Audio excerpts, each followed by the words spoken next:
How to change the air filter. New air filter, old air filter.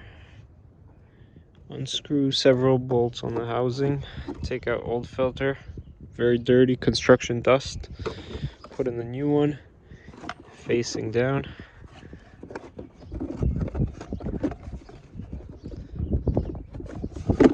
Tighten all the screws and it's done.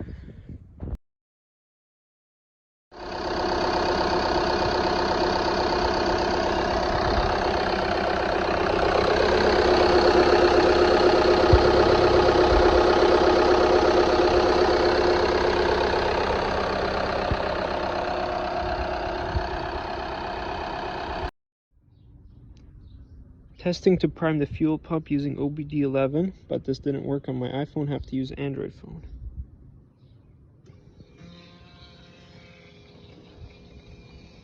Hopefully it's not leaking anywhere, because it leaked a lot before.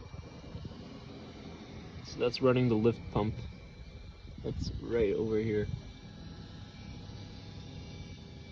And that feeds into the high pressure fuel pump, which is right over here.